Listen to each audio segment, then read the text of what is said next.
Die geloof waardeur ek lewe, saamgestel uit die geskrifte van Ellen White. Seëninge vir die nederige man.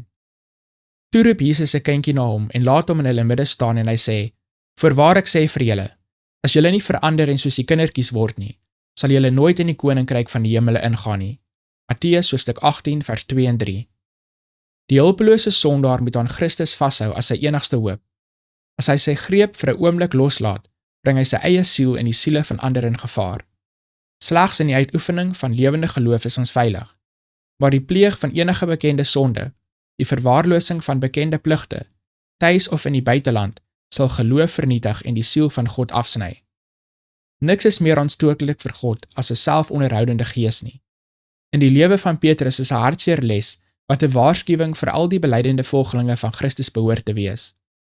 Die Verlosser het hom getrou gewaarsku teen die naderende gevaar, maar selfversekerd en aanmatigend het hy sy voortdurende getrouheid en ywer bevestig en homself gewillig verklaar om sy meester tot in die tronk en tot die dood te volg. Die toets het vir Petrus gekom toe die storm oor die disippels losgebars het deur die vernedering van hulle leier.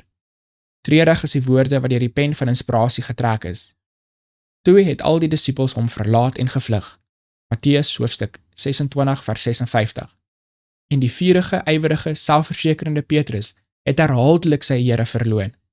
Hy het later bitter berou gehad, maar hierdie voorbeeld behoort almal te vermaan om op hul hoede te wees vir selfvertroue en eie geregtigheid. Die manne wat hulself verneder, selfs soos 'n klein kindjie, is die manne wat deur God geleer sal word. Die Here is nie afhanklik van enige mens se talente nie, want hy is die bron van alle volmaakte gawes.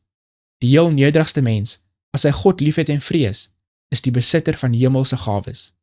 Die Here kan so 'n man gebruik, want hy streef nie daarna om homself volgens sy eie standaard te werk nie. Hy werk met vrees en bewing uit vrees dat hy die patroon sal bederf. Sy lewe is 'n uitdrukking van die lewe van Christus.